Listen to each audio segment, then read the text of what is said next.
오늘 교회역으로 성령 강림 주일로 지키는 주일입니다. 그래서 본문 스가랴서 4장에 나타난 말씀 가지고 오직 나의 영으로 되느니라, 이 말씀을 가지고 잠시 말씀을 드립니다. 오늘 우리가 살아가는 이 시대에 여러분들에게 상징하는 것을 하나 말한다면 무엇을 들어 말하겠습니까? 저는 그렇게 생각해 봤어요. 스마트폰일 것이다. 우리나라는 지금 3,500만 명이 스마트폰을 사용하고 있습니다. 그 보급률이 70%를 넘는다. 그래서 전 세계에 1위를 달리고 있습니다. 이 스마트폰이 주는 편리함이나 유익이 굉장히 많습니다. 어디서든지 새로운 정보를 접할 수 있습니다. 그리고 필요한 정보가 있으면 순식간에 검색을 할 수 있습니다. 카카오톡 같은 경우에는 외국 어디서든지 소통이 가능합니다.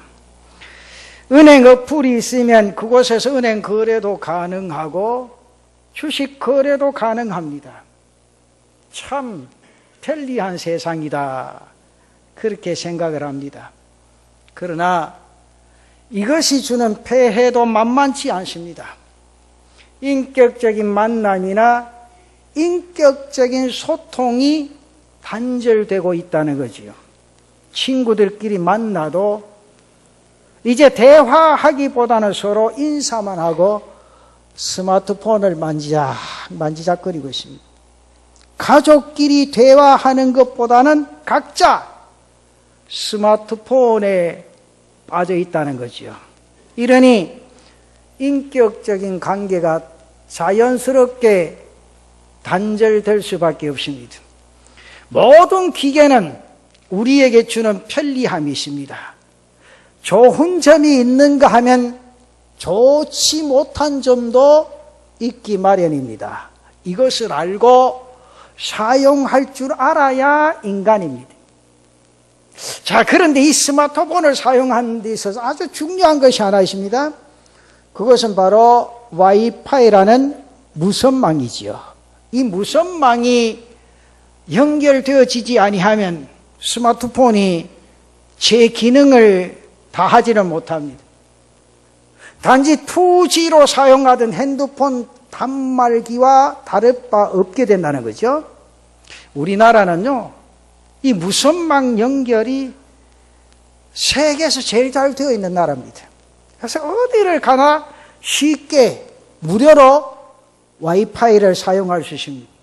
그런데 다른 나라에는 이게 쉽지를 않습니다. 외국 같은 경우에 대부분 공항이라든지 아니면 공공장소에서 이 와이파이를 사용하려고 하면 돈을 내라 그러지. 아주 불편합니다. 그러나 와이파이가 무료인 장소로 가거나 아니면 집으로 가서 인터넷이 열리면 그것이 얼마나 반가운지 모르죠. 와이파이가 되니 모든 것이 다 가능합니다. 저는 그렇게 생각했어요. 오늘 우리가 영적인 생활을 위해서도 영적인 와이파이가 필요합니다. 그게 뭐냐? 바로 성령이라는 거죠. 우리가 진리를 깨닫고 하나님을 알아가고 하나님의 일을 하는 데 있어서 나 스스로는 할 수가 없습니다. 성령이 함께 하셔야 될 줄로 믿습니다. 여러분, 아무리 좋은 스마트폰을 가지고 있다고 해도 와이파이가 없으면 무용지물입니다. 우리가 아무리 세상적으로 능력 있고 훌륭한 사람이라 할지라도 성령으로 아니하고는 진리를 알 수가 없고 하나님을 알아갈 수도 없고 하나님의 일을 할 수도 없다, 그 말이죠. 그래서 오늘 성경 말하죠. 6절 말씀에 뭐라고 말합니까? 제일 밑에 넷째 절을 보면 이는 힘으로 되지 아니하며 능력으로 되지 아니하고 오직 나의 영으로 되느니라. 오늘 이 말씀 세 가지 하면서 첫째는 성령으로라 영적인 생활이 가능하다 그 말이죠. 여러분, 우리가 성령의 영적인 생활을 할 수 있는 것은 나의 지식이나 경험으로 하는 거 절대 아닙니다. 성령으로 말미암기 때문이라는 사실이죠. 간혹 신앙생활을 하는 사람들 가운데 이런 잘못된 착각들을 하시는 분이 계세요. 먼저 신앙을 지식이라고 착각하는 일들이 있다고 말이에요. 내가 성경을 많이 알고 신학적인 것을 많이 아는 것을 신앙이라 그렇게 생각하는 겁니다. 좀 잘 아세요. 신앙은 지식이 아닙니다. 여러분, 성경적인 지식이 많다고 교회 생활을 오래 했다고 아니면 내가 중직을 가지고 있다고 해서 영적인 생활을 잘하고 영적인 풍성함을 누릴 수 있느냐? 절대로 아닙니다. 신앙을 지식으로 여기는 사람은 여러분 지식은 있을지 모르지만은 진리가 없습니다. 진리가 없다는 것은 꼭 깨달음이 없고 삶이 없다는 거지요. 때문에 영적인 능력이 없는 겁니다.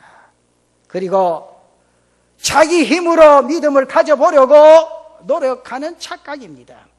내가 열심을 내고 내가 연구하면서 노력하면 좋은 믿음을 가지게 될 것이라 생각하는 겁니다. 그러나 자기 힘으로 믿어보려고 하면 할수록 세상의 합리적인 사고에 막히고 세상의 지식에 막혀버립니다. 믿음은 하나님께서 주시는 선물인 줄로 믿습니다. 근데 그 믿음을 가지고 자기 노력으로 가지고 할 때 여러분 가능하다고 생각하세요? 하나님께서 제일 싫어하는 것이 바로 뭡니까? 인간의 자기의라는 거지요. 스스로 노력하고 구원받았다, 스스로 노력하고 성숙하겠다고 생각하는 어리석음이 있다 그 말이지. 그래서 하나님께서 구원도 돈이나 공로나 자기의 의로가 아닌 오직 믿음으로 말미암아 하나님의 은혜여 선물로 주신 줄로 믿습니다. 여러분, 신앙은요 절대 지식이나 자기 의로 되는 것 아닙니다. 성령께서 나와 함께 하셔야 돼요. 성령께서 우리와 함께 하셔야 된다고 말해요. 여러분, 성령께서 함께 하실 때 우리는 예수를 주라고 그리스도라고 고백할 수 있게 될 줄로 믿습니다. 고린도전서 12장 3절에 보면 이런 말씀 있죠. 그러므로 내가 너희에게 알리노니 하나님의 영으로 말하는 자는 누구든지 예수를 저주할 자라 하지 아니하고 또 성령으로 아니하고는 누구든지 예수를 주시라 할 수 없느니라. 진리의 성령께서 우리로 진리를 깨닫게 해주시니 그 내용이 또 나오죠. 요한복음 14장 6절에 보면 이런 말씀이 있습니다. 보혜사 곧 아버지께서 내 이름으로 보내실 성령 그가 너희에게 모든 것을 가르치고 내가 너희에게 말한 모든 것을 생각나게 하리라. 그 다음에 보면 16장 13절에 보면 또 이런 말씀이 있습니다. 그러나 진리의 성령이 오시면 그가 너희를 모든 진리 가운데로 인도하시리니 그가 스스로 말하지 않고 오직 들은 것을 말하며 장래일을 너희에게 알리시리라. 신약 성경 사도행전 8장에 나타난 말씀을 보면 빌립이 사마리아에서 전도하는 모습이 나옵니다. 그 전도할 때 성령의 인도하심을 받아서 어디로 갑니까? 광야로 나가지요. 그곳에서 그는 예루살렘에서 절기를 지내고 에디오피아로 돌아가는 재정부 장관을 만나게 됩니다. 그의 손에는 이사야서 두루마리가 들려져 있었습니다. 그런데 그가 그 부분을 읽지만 무슨 일인지 도무지 알 수가 없었습니다. 무슨 말인지 깨닫지를 못했습니다. 그때 성령께서 빌립을 보내십니다. 그로 인하여 말씀을 깨닫게 해주시고 구순에서는 성령을 통하여 깨달음을 얻고 그곳에서 예수를 믿고 세례를 받고 에디오피아로 돌아가게 됩니다. 사랑하는 성도 여러분, 예수님의 제자들이 예수님과 함께 다니는 동안에는 주님께서 말씀하시는 것을 도무지 잘 이해하지 못할 때가 많았습니다. 그런데 성령 강림 이후에 저들은 예수님께서 말씀하신 것을 깨닫기를 시작합니다. 그래서 성경에 보면 이러한 말씀이 나오죠. 요한복음 2장 22절 말씀에 보면 죽은 자 가운데서 살아나신 후에야 제자들이 이 말씀하신 것을 기억하고 성경과 예수께서 하신 말씀을 믿었더라. 왜 그렇습니까? 성령께서 깨닫게 해주셨기 때문이라 그 말이죠. 성령께서 함께 하실 때 하나님의 일을 하게 될 줄로 믿습니다. 고린도전서 2장 11절에 보면 바로 이 말씀이 나옵니다. 사람의 일을 사람의 속에는 영 외에 누가 알리요? 이와 같이 하나님의 일도 하나님의 영 외에는 아무도 알지 못하느니라. 그랬어요. 사람은 어떤 동물이라죠? 많이 말하죠. 사람을 가리켜서 영적인 동물이라 그래 말합니다. 그래서 뭐를 가지고 있다는 거죠? 사람은 영을 가지고 있습니다. 그래서 사람의 사정을 사람 속에 있는 영이 안다. 그렇게 말하죠. 가끔 우리가 일상 속에서 믿지 않는 사람들도 그런 말들 하죠. 느낌이 온다. 그런 말 하죠. 오늘 아침에 일어나니 느낌이 이상해. 도무지 느낌이 좋지를 않아. 하나는 나는 또 일어나 보니까 오늘 느낌이 굉장히 좋아. 그러면서 하루 생활해보면 그 느낌이 맞을 때가 있습니까? 없습니까? 있어요? 없어요? 있죠. 그 느낌이 맞을 때가 있어요. 바로 사람 안에 뭐가? 영이 그것을 느끼기 때문이라고. 근데 잘 이해하세요. 또 저녁에 개꿈 꺼놓고 또 그걸 가지고 내 느끼게 해줘도 그러면 안 돼요. 그렇잖아요. 어떤 사람들 보면 밤에 자다가 말이죠. 낮에 무슨 행동을 잘못된 행동을 해. 밤에 몸부림치며 개꿈 꺼놓고 말이죠. 내일은 좀 이상할 거라 그런 생각 아니고 이거는 사람이 영적으로 느끼는 그 모습을 가리키죠. 사람의 영과 하나님의 영의 능력은 다르지만 이와 같이 하나님의 일도 하나님의 영으로서만 알 수 있고 하나님의 영으로서만 깨닫게 되죠. 그래서 성령께서 와이파이와 같은 역할을 하신다고 말이에요. 우리의 영이 하나님의 일, 하나님의 세계를 알고자 할 때 성령께서 역사하셔서 그것을 알아갈 수 있도록 열어주시고 움직여주신다 그 말이죠. 이게 장로님들, 연세 드신 장로님들 옛날에 거북이 드셔보셨어요? 이 거북이 드셔보신 분? 아이고야. 그 옛날에 몸이 허약해지면 농촌에 그래도 생활이 좀 괜찮은 사람들은 거북이를 잡아요. 거북이를 잡으면 제일 먼저 뭐를 빼야 됩니까? 참 이럴 때는 참. 네? 거북이 잡으면 제일 먼저 해야 되는 일이 있습니다. 뭐를 빼요? 목을 빼야 돼요. 목을. 아이고 주희야 참말로. 왜 목을 뺍니까? 피를 쏟아야 될 거 아니에요. 근데요, 저희들 어릴 때 그 거북이를 이렇게 많이 이제 갖고 놀기도 하고 장난도 쳐봤어요. 근데 거북이를 톡톡 두드리면요, 제일 먼저 싹 집어넣는 게 뭐예요? 목입니다. 근데 그 목 빼려 그러면요, 밖에 내가지고 이렇게 망치 있죠? 망치가 퉁을 쳐도요, 목이 안 빠져나옵니다. 야, 희한합니다, 여러분들. 그렇다고 집에 가서 사가지고 손 잘못하면 큰일 납니다. 손가락 끊겨나가요. 조심해야 돼요. 근데 아무리요 그 거북이의 목을 뺄 수가 없어. 근데 목 빼는 방법이 있습니다. 그게 뭐냐 하면 환경을요 아주 부드럽게 해주면 돼요. 그러니까 거북이가 온화하게 합시다. 온화한 분위기, 따뜻한 분위기, 평화로운 분위기가 되면요 거북이 목이 쑥 들어갔다 저절로 쑥 나옵니다. 그때 딱 잡아서 쳐야 돼. 이 큰일 났네. 이제 거북이 값이 오르게 됐는데. 저는 그 생각을 하면서 우리도 마찬가지예요. 오직 하나님의 성령만이 사람이 사람 되게 합니다. 여러분 사람 성품이 잘 바뀌집니까? 평신도가 장님 죄송합니다. 장로가 되면 성격이 바뀌집니까? 어이구, 사모님들도 안 바뀌셨다 하는데 큰일이요. 여러분, 사람이요, 아무리 성격 바꾸려고 해도 안 돼요. 그 못된 그 성격이요, 남아있어요. 근데 중요한 것은요, 바뀌어져야 돼. 예수 믿으면. 아멘 좀 크게 해보셔. 예수 믿는 사람은 성품이 바뀌어져야 돼. 왜 여러분 세상 사람들이 예수 믿는 사람 보고 손가락질 합니까? 성품이 안 바뀌어졌다고요. 이런만 네 예수죄이지. 네 하는 행동 보면 뭐가 예수죄이고 그러거든요. 요새 정치권도 아주 나빠요. 예수 믿는다 하면 무조건 안 된다는 게 이게. 근데 이게 기독교인들이 지금 굉장히 기도를 열심히 해야 돼요. 요즘 국무총리 또 이렇게 된 사람이 누구죠? 네. 저는 내 개인적으로는요, 전에 그 장로님 잘 안 들었나 몰랐지만 이분은 제 개인적으로 굉장히 존경해요. 참 예수를 철저하게 믿고 분명하게 믿는 분이에요.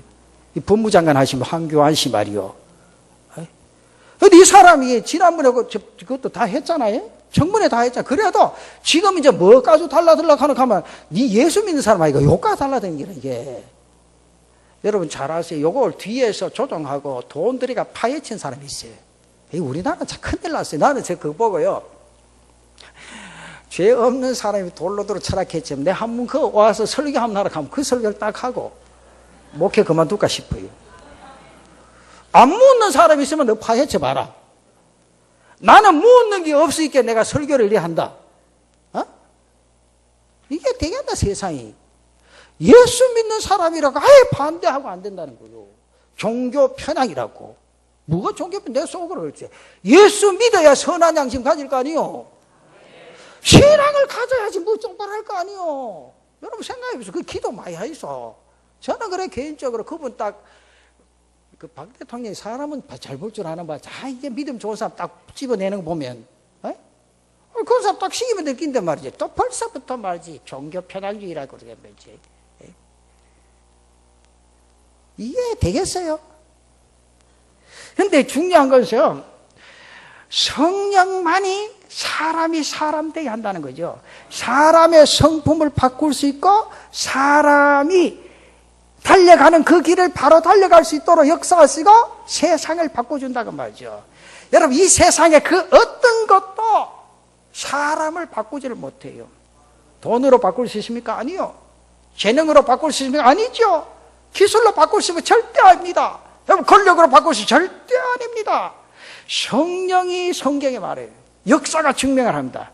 오직 성령으로만 가능하게 될 줄로 믿습니다.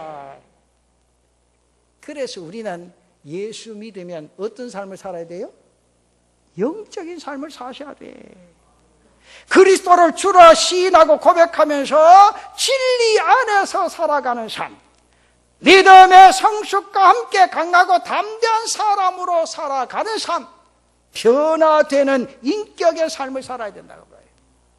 이 인격적인 삶으로서 능력은 성령의 와이파이 방 안에 내가 그분과 함께 살아갈 때 놀랍게 역사하게 될 줄로 믿습니다. 이 역사가 우리의 삶 속에 일어나야 된다는 거죠. 그렇잖아요? 그럼 두 번째는 내가 성령 안에 있을 때 하나님의 나라 역사를 이루면서 살 수가 있습니다. 하나님의 나라는 절대 말에 있지 않아요. 고린도전서 4장 20절에 뭐라고 말씀하지요? 하나님의 나라는 말에 있지 아니하고 오직 능력에 있음이라. 교회 직분자들은요 말이 많으면 안 돼. 능력을 행할 수 있어야 돼. 내가 딱 보면 저분 예수 믿는 사람이다. 저분 같으면 하나님의 손에 붙들린 사람이다. 인정할 수 있어야 돼. 교회는요 말 많으면 안 됩니다. 엎드려 기도하고 성령의 능력을 체험할 수 있는 그런 삶이 우리에게 있어야 된다고 말이죠. 이 고린도전서 4장 20절에 하나님의 나라는 말에 있지 아니하고 오직 능력에 있습니다. 이 말은 인간의 논리적이고 합리적인 이성으로 그로부터 나오는 말에 의해서 되는 것이 아니라 그 말이죠. 사랑하는 성도 여러분, 성령의 능력으로 말미암아 되어지게 될 줄로 믿습니다. 그래서 하나님께서는 학개나 스가랴 선지자에게 오늘 특별히 이 말씀을 하지요. 이스라엘 백성들이 바벨론의 포로가 되었다가 몇 년 만입니까? 70년 만에 예루살렘으로 귀향을 합니다. 그들은 돌아와서 옛 영화를 회복하기 위해서 눈물과 감격 속에 하나님의 성전을 지으려고 몸부림을 칩니다. 그러나 사마리아인들의 도움을 거절한 것 때문에 사마리아인들이 앞에 나서 전면으로 나서서 방해를 시작합니다. 그게 몇 년입니까? 성경에 보면 14년입니다. 이러한 때에 하나님께서 학개와 스가랴 선지자를 통해서 이스라엘 백성들을 재촉합니다. 하나님의 성전을 지어봐라. 그러나 저들은 자신이 없습니다. 시간이 오래 지나면서 그 감격도 식어지고 그 열정도 식어지고 그리고 현실의 문제에 부닥칩니다. 현실의 문제가 뭐겠어요? 집에서 제일 다투는 게 뭐 때문에 다투요? 돈 때문에. 그렇지. 돈 때문에 재정적인 문제입니다. 그리고 정치적으로 안정된 것도 아닙니다. 아직도 그들의 주변에는 방해가 굉장히 심합니다. 이러한 저들에게 하나님께서 스가랴를 통해서 환상을 보여주십니다.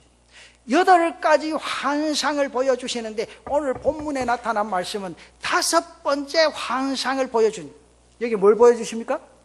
등대와 감람나무를 보여주십니다. 여러분, 등대와 감람나무는 앞으로 세워질 교회를 의미합니다. 예루살렘 성전뿐만 아니라 앞으로 새 시대가 열릴 때 이 땅에 서게 되어질 교회의 환상을 스가랴에게 보여주십니다. 그때 하나님께서 말씀하시죠. 오늘 본문 2절 말씀에 뭐라고 말합니까? 그가 내게 묻되 네가 무엇을 보느냐? 무엇을 보느냐? 지금 하나님께서는 스가랴에게 환상을 보라는 겁니다. 땅과 닥쳐오는 현실을 볼 것이 아니라 미래를 보라는 거죠. 곧 영적인 통찰력을 가지라 그 말이죠. 그래서 하나님께서 환상을 보여주십니다. 미래를 볼 때 일어설 줄로 미섭니다. 우리가 현실만 본다면 절망합니다. 쉽게 낙심할 수밖에 없습니다. 그러나 미래를 보고 하나님의 나라를 본다면 우리는 절대로 낙심할 필요가 없습니다. 그리고 여기에 성령께서 함께 하실 줄로 믿습니다. 그래서 하나님께서 스가랴에게 하시는 말씀이 6절 말씀에 그렇게 말합니다. 제일 마지막에 이는 힘으로 되지 아니하며 능력으로 되지 아니하고 오직 나의 영으로 되느니라. 그렇다면 이것을 확실하죠. 미래를 보여주시고 그 미래를 성령께서 이루실 때 하나님의 역사가 놀랍게 일어나게 될 줄로 믿습니다. 하나님의 일은요 절대로 말로 되어지는 것 아닙니다. 사람의 능력으로 되어지는 것이 아닙니다. 오직 하나님의 영으로만 가능하게 이루어지게 될 줄로 믿습니다. 여러분, 성경에 보면요 다윗이 하나님 앞에 범죄한 후에 나단 선지자를 통해서 자신이 범죄한 사실을 깨닫고 하나님 앞에 엎드려 회개합니다. 그리고 간구하죠. 그 내용이 시편 51편 10절과 11절 말씀이 있죠. 성경에 보면 하나님이여 내 속에 정한 마음을 창조하시고 내 안에 정직한 영을 새롭게 하소서.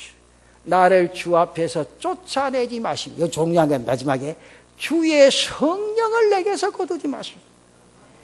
다윗이 그렇게 몹쓸 짓을 해도 하나님이여 나에게 다른 것 좋지만은 성령만은 거두지 마시옵소서. 주의 성령을 내게서 거두지 마소서. 이것만 거두지 말라고 호소를 하고 있습니다. 왜 그렇습니까? 하나님의 영이 사람을 떠날 때 당하는 그 비참함, 그 최후를 알기 때문입니다. 그래서 회개하면서 성령만은 거두지 말아달라고 간구를 하고 있습니다. 여러분, 사람이 일을 계획할지라도 이루시는 분은 하나님이신 줄로 믿으시기를 바랍니다. 우리가 하나님을 의뢰하고 의지하고 나아갈 때 하나님께서 저와 여러분들을 통해서 일들을 이루어 가신다 그 말입니다. 여러분, 우리가 해보자, 우리끼리 해보자 할 때 어느 정도까지는 할 수가 있죠. 그러나 그 어느 정도까지 그 이후가 문제라 그 말이에요. 그러나 우리가 철저히 하나님만 바라보고 하나님만 의뢰하고 하나님 의뢰할 때 그분 안에서 함께 힘을 모아 나간다면 하나님께서 분명히 나의 한계를 넘어 그 이상의 일을 하나님께서 이루어 주시고 행해 주실 줄로 믿습니다. 그래서 내 삶을 하나님께 다 맡기라는 거죠. 맡기라는 거죠. 맡기서 얼굴 좀 펴서. 맡기는 사람이 뭐 인상을 쓰고 있노? 얼굴 좀 펴라니까. 나의 갈 길은 하나님만이 아십니다. 하나님이 책임지시고 여러분의 인생의 삶을 이끌어 주실 줄로 믿습니다. 마지막 결론적으로 세 번째로 여러분 성령의 와이파이망 안에 있으시기를 바랍니다.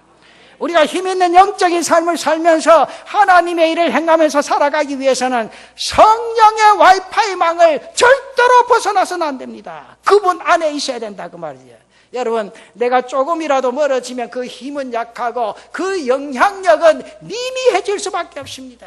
그때부터는 내가 하려고 하고 내가 하려고 하다 보면 결국 접속할 수가 없게 되고 아둥바둥 하다가 끝나고 만다 그 말입니다. 여러분, 와이파이가 먼 곳에서는 인터넷을 잘 사용할 수 없습니다. 되는 듯 하다가 그치고 되는 듯 하다가 그치고를 반복합니다. 오늘 우리가 성령의 망 안에 들어가 있지 않을 때는 하나님의 관계나 일이나 나름대로 내가 해보려고 하지만 되어지지를 않습니다. 기도도 안 되고. 여러분, 기도 안 될 때도 있죠? 없습니까? 목사도 안 될 때가 있어요. 진짜 답답하고 말이지. 목사가 이런 말 하면 안 되지. 열받으면 안 될 때가 있어요. 엎드려도요. 주여 주여 그래도 이게 안 될 때가 있어. 얼마나 답답한지 몰라. 피곤만 하고. 그러면서 말씀도 손에 잡히지 않을 때가 있습니다. 그리고 왠지 우리의 마음이 완악해지고 답답해질 때가 있습니다. 염려가 생겨나고 걱정이 생겨나고 두려움에 사로잡혀가 있습니다. 이때는요, 우리가 멀어져 있는 상태입니다. 그 안에서 결코 영적인 삶의 능력을 가질 수가 없다고 말입니다. 하나님의 진리를 알 수도 없고 하나님의 일을 분별할 수도 없고 하나님의 일을 행할 수도 없습니다. 그렇기 때문에 우리는 늘 성령의 망 안에 들어와야 된다. 내 마음을 열어둘 때 성령께서 나와 함께 하시고 우리의 마음을 주장해 주실 줄로 믿습니다. 어느 때든지 성령께서 임하시도록 역사하도록 열어놓아야 된다 그 말. 성령의 망 안에 머물고 그 안에 움직이시면 됩니다. 그것이 바로 여러분들의 살 길인 줄로 믿으시기를 바랍니다. 사랑하는 성도 여러분, 우리가 이 땅 위에 인생의 삶을 살아가면서 여러분 삶의 범주가 어디입니까? 세상의 망이라고 생각하십니까? 아니면 내가 성령의 망 안에 있다고 생각을 하십니까? 세상의 망 안에서는 절대로 하나님의 나라를 볼 수가 없습니다. 세상의 망 안에서는 하나님의 나라의 삶을 도무지 살아갈 수가 없습니다.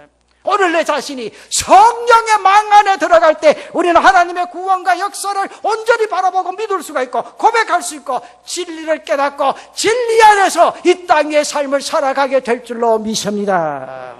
또한 그 안에서 하나님을 더 알아가게 되고 하나님의 사람으로 변화되어지게 된다 그 말이죠. 우리 성도들은 변화된 인격을 가지시기를 바랍니다. 이게 중요해요. 중요해요. 변화된 인격을 가지시다. 그래야 세상 사람들이 좋아합니다. 그래야 세상 사람들이 가까이 옵니다. 그래야 가족이 그리스도 안에 있습니다. 그래야 하나님의 역사와 뜻을 이루어가게 될 줄로 믿습니다. 나아가 이제 그분의 뜻이나 계획을 알고 그것을 이룰 수 있게 된다고 말이죠. 우리의 선한 목적이나 의식을 가지고 하나님을 의뢰하고 나아간다면 하나님은 나의 힘을 넘어 역사하신다는 사실을 인지하시기를 바랍니다. 그래서 여러분 엎드릴 때마다 성령의 충만함을 구하는 성도들 되시기를 바랍니다. 항상 성령 안에서 살아갈 수 있는 성도들 되시기를 바랍니다. 이것이 우리가 능력 있는 영적인 삶을 살아갈 수 있는 길이라 그 말입니다. 오늘 성령 강림 주일에 이 은혜가 여러분 가슴 속에 임하시기를 축원합니다. 축원합니다. 축원합니다.